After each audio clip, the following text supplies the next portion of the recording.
American president Donald ട്രംപിന്റെയും Israel പ്രധാനമന്ത്രിയുടെയും നീക്കങ്ങൾ ഇറാനെ ഒരു യുദ്ധത്തിലേക്ക് വലിച്ചിഴയ്ക്കുകയാണോ? പശ്ചിമേഷ്യയിൽ നിന്ന് പുറത്തുവരുന്ന വാർത്തകൾ വിരൽ ചൂണ്ടുന്നത് എങ്ങോട്ടാണെന്ന് നിങ്ങൾക്ക് കൃത്യമായി മനസ്സിലായിട്ടുണ്ടാകുമല്ലോ. ഒരു വശത്ത് സ്വിറ്റ്സർലൻഡിലെ ജനീവയിൽ സമാധാന ചർച്ചകൾ പുരോഗമിക്കുമ്പോൾ, മറുവശത്ത് ഇറാനെ ലക്ഷ്യമിട്ട ലോകത്തിലെ ഏറ്റവും വലിയ പടക്കപ്പലുകൾ നീങ്ങിക്കൊണ്ടിരിക്കുന്നു. ഏതു നിമിഷവും ഇസ്രയേൽ ഇറാനെ ആക്രമിച്ചേക്കാം എന്ന മുന്നറിയിപ്പുകൾ ശക്തമായി തന്നെ തുടരുന്നു. അതേസമയം ഈ ചർച്ചകൾ വെറുമൊരു കണ്ണിൽ പൊടിയിടൽ മാത്രമാണോ? ഇറാന്റെ ആണവ കരാറിനെ ചൊല്ലിയുള്ള തർക്കം എങ്ങനെയാണ് ഒരു ലോക മഹായുദ്ധത്തിന്റെ വക്കിലേക്ക് കാര്യങ്ങളെ എത്തിക്കുന്നത് എന്ന് നമുക്ക് വിശദമായി നോക്കാം. നിലവിൽ ജനീവയിൽ നടക്കുന്നത് രണ്ടാം ഘട്ട ചർച്ചകളാണ്. അമേരിക്കയുടെ പ്രതിനിധികളും ഇറാനും തമ്മിലുള്ള ഈ ചർച്ചയിലെ പ്രധാന വിഷയം ഇറാന്റെ ആണവ പദ്ധതികൾ തന്നെയാണ്. ഇറാൻ തങ്ങളുടെ യുറേനിയം സമ്പുഷ്ടീകരണം പൂർണ്ണമായും അവസാനിപ്പിക്കണം എന്നാണ് അമേരിക്കയുടെയും ട്രംപിന്റെയും പ്രധാന ആവശ്യം. എന്നാൽ ഇതിന് ഇറാൻ തയ്യാറല്ല. തങ്ങളുടെ ഊർജ ആവശ്യങ്ങൾക്കും ശാസ്ത്രീയ പുരോഗതിക്കും ആണവശേഷി അത്യാവശ്യമാണെന്ന നിലപാടിലാണ് അവർ. ആദ്യഘട്ട ചർച്ചകളിലും ഈ കടുംപിടുത്തം തുടർന്നതുകൊണ്ടാണ് ഇപ്പോൾ വീണ്ടും ഒരു മധ്യസ്ഥ ചർച്ചയ്ക്ക് വഴി തുറന്നത് തന്നെ. പക്ഷേ ഈ ചർച്ചകൾക്കിടയിലും അമേരിക്കയുടെ ഇരട്ടത്താപ്പാണ് ലോകം കാണുന്നത്. സമാധാനത്തിന്റെ മേലങ്കി അണിയുമ്പോഴും ഇറാനെ തകർക്കാനുള്ള സൈനിക നീക്കങ്ങൾ അവർ സജീവമാക്കിയിരിക്കുകയാണ്. ഇവിടെയാണ് ഇസ്രയേലിന്റെ റോള് പ്രസക്തമാകുന്നത്. അമേരിക്ക നേരിട്ട് ഇറാനെ ആക്രമിക്കുന്നതിന് പകരം ഇസ്രയേലിനെ മുൻനിർത്തി ഒരു യുദ്ധത്തിന് കളമൊരുക്കുകയാണ് യഥാർത്ഥത്തിൽ ചെയ്യുന്നത്. കാരണം അമേരിക്ക നേരിട്ട് ഇറാനെ തൊട്ടാൽ അതിന്റെ പ്രത്യാഘാതം അതിഭീകരമായിരിക്കുമെന്ന് അമേരിക്കയ്ക്കറിയാം. പശ്ചിമേഷ്യയിലെ അമേരിക്കൻ സൈനിക കേന്ദ്രങ്ങൾക്കും അവരുടെ കക്ഷികളായ അറബ് രാജ്യങ്ങൾക്കും നേരെ ഇറാൻ തിരിച്ചടിക്കുമെന്ന് അമേരിക്കയ്ക്ക് നന്നായിട്ടറിയാം. അതുകൊണ്ട് ഇസ്രയേലിനെ കൊണ്ട് ഇറാനെ ആക്രമിപ്പിക്കുക, എന്നിട്ട് ഇസ്രയേലിനെ സംരക്ഷിക്കാൻ എന്ന പേരിൽ യുദ്ധത്തിൽ ഇടപെടുക എന്ന തന്ത്രമാണ് അമേരിക്ക ഇപ്പോൾ പയറ്റുന്നത്. ഇസ്രയേൽ ആകട്ടെ ചർച്ചകളുടെ ഫലം എന്തു തന്നെ ആയാലും ഇറാനെ ആക്രമിക്കാൻ ഞങ്ങൾ തയ്യാറാണെന്ന് പരസ്യമായി പ്രഖ്യാപിച്ചു കഴിഞ്ഞു.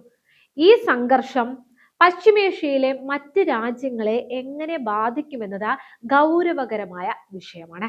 UAE, Saudi Arabia, Kuwait, Qatar, Oman തുടങ്ങിയ 8 രാജ്യങ്ങളിലായി അമേരിക്കയ്ക്ക് വലിയ സൈനിക സന്നാഹങ്ങളുണ്ട്. ഒരു യുദ്ധമുണ്ടായാൽ ഇറാൻ ഈ രാജ്യങ്ങളിലെ അമേരിക്കൻ ബേസുകളെ ലക്ഷ്യം വെക്കുമെന്ന് ഉറപ്പാണ്. ഇത് അറബ് ലോകത്തെ അമേരിക്കക്കെതിരെ വലിയ ജനരോഷത്തിന് കാരണമാകും. ഈ സാഹചര്യം മുൻകൂട്ടി കണ്ടുകൊണ്ട് സൗദിയും UAEയും ഉൾപ്പെടെയുള്ള രാജ്യങ്ങൾ അമേരിക്കൻ നീക്കങ്ങൾക്ക് പച്ചക്കൊടി കാട്ടാൻ മടിക്കുകയാണ്. ഒരു മഹായുദ്ധം തങ്ങളുടെ സമ്പദ് വ്യവസ്ഥയെ തകർക്കുമെന്ന് അവർ ഭയപ്പെടുന്നു. നിലവിൽ ജോർദാൻ മാത്രമാണ് അമേരിക്കയ്ക്ക് സൈനിക നീക്കങ്ങൾക്കായി പൂർണ്ണ പിന്തുണ നൽകുന്നത്. ജോർദാനിലെ സൈനിക കേന്ദ്രങ്ങൾ കേന്ദ്രീകരിച്ചാണ് ഇപ്പോൾ അമേരിക്കയുടെ പ്രധാന ഒരുക്കങ്ങൾ നടക്കുന്നതെന്നാണ് റിപ്പോർട്ടുകൾ സൂചിപ്പിക്കുന്നത്. എന്നാൽ ഇറാൻ ഇത് കണ്ട് ഭയന്നു നിൽക്കുകയല്ല. കഴിഞ്ഞ 49 വർഷമായി ഉപരോധങ്ങളെയും ആഭ്യന്തര കലാപ ശ്രമങ്ങളെയും അതിജീവിച്ച ഒരു ഭരണകൂടമാണ് ഇറാന്റേത്. അമേരിക്കയോ ഇസ്രയേലോ ആക്രമിക്കാൻ വന്നാൽ തങ്ങൾ എന്ത് ചെയ്യണമെന്ന് അവർക്ക് വ്യക്തമായ പ്ലാൻ ഉണ്ട്. ഇറാന്റെ പരമോന്നത നേതാവ് ആയത്തുള്ള അലി ഖാംനയുടെ ഉപദേഷ്ടാവ് നേരത്തെ പറഞ്ഞത് ടെൽ അവീവിന്റെ ഹൃദയം പിളർക്കാൻ ഞങ്ങൾ തയ്യാറാണ് എന്നാണ്. ഇസ്രയേലിനെ തകർക്കാൻ ശേഷിയുള്ള ആയിരക്കണക്കിന് ബാലിസ്റ്റിക് മിസൈലുകളും ഡ്രോണുകളും ഇറാൻ സജ്ജമാക്കിയിട്ടുണ്ട്. കൂടാതെ ചെങ്കടലിൽ ഹൂത്തികളെയും വടക്കൻ ഇസ്രയേലിൽ ഹിസ്ബുള്ളയെയും ഉപയോഗിച്ച് ഒരു മൾട്ടി ഫ്രണ്ട് യുദ്ധം നടത്താൻ ഇറാന് സാധിക്കുമെന്നും റിപ്പോർട്ടുകൾ പറയുന്നു. ലോകത്തിലെ ഏറ്റവും പ്രധാനപ്പെട്ട എണ്ണക്കപ്പൽ പാതയായ ഹോർമുസ് കടലിടുക്ക് ഏത് നിമിഷവും അടച്ചുപൂട്ടാൻ ഇറാന് കഴിയും. ഇത് ലോകത്തെയാകെ സാമ്പത്തികമായി തളർത്തുന്ന നീക്കമായിരിക്കും. ഈ പോരാട്ടം വെറുമൊരു പ്രാദേശിക തർക്കമല്ല, ലോക ശക്തികൾ ഇതിൽ ചേരി തിരിഞ്ഞു കഴിഞ്ഞിരിക്കുന്നു. ചൈനയും റഷ്യയും ഇറാന് പിന്തുണയുമായി രംഗത്തുണ്ട്. വെനിസ്വേലയിലെ എണ്ണ സമ്പത്തിന് മേൽ അമേരിക്ക പിടിമുറുക്കിയത് ചൈനയെ ചൊടിപ്പിച്ചിട്ടുണ്ട്. അതുകൊണ്ട് തന്നെ ഇറാന്റെ കാര്യത്തിൽ അമേരിക്കയുടെ ഏകപക്ഷീയമായ നീക്കങ്ങളെ ചൈന ശക്തമായി എതിർക്കും. റഷ്യയാകട്ടെ യുക്രൈൻ യുദ്ധത്തിൽ തിരക്കിലാണെങ്കിലും ഇറാന് ആവശ്യമായ സാങ്കേതികവും സൈനികവുമായ സഹായങ്ങൾ നൽകാൻ തയ്യാറുമാണ്.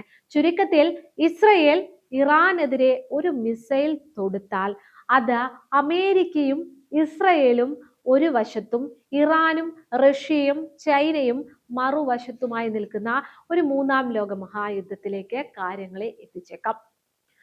സമാധാന ചർച്ചകളും യുദ്ധകാഹളവും ഒരേ സമയം ഉയരുന്ന വിചിത്രമായ സാഹചര്യമാണ് ഇപ്പോൾ നിലവിലുള്ളത്. ഇറാനെ സംബന്ധിച്ച് അവർക്ക് നഷ്ടപ്പെടാൻ ഒന്നുമില്ല എന്ന മനോഭാവത്തിലാണ്. ന്യായമായ കരാറാണെങ്കിൽ ഒപ്പിടാം, ഭീഷണിയാണെങ്കിൽ പോരാടാം എന്നതാണ് ഇറാന്റെ നിലപാട്. അമേരിക്കയുടെ ലോകത്തിലെ ഏറ്റവും വലിയ പടക്കപ്പലായ USS ജെറാൾഡ് ഫോർഡ് ഇറാൻ ലക്ഷ്യമാക്കി നീങ്ങിയപ്പോഴും തങ്ങളുടെ ബങ്കർ ബസ്റ്റർ ബോംബുകളെ പ്രതിരോധിക്കാൻ ശേഷിയുള്ള സന്നാഹങ്ങൾ ഉണ്ടെന്ന് ഇറാൻ അവകാശപ്പെടുന്നു.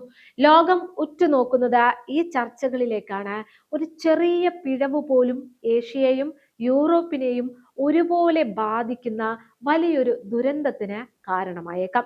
പശ്ചിമേഷ്യയിലെ ഈ കനൽ കെട്ടടങ്ങുമോ അതോ പടർന്നു പന്തലിക്കുമോ എന്ന വരും ദിവസങ്ങളിൽ നമുക്കറിയാം.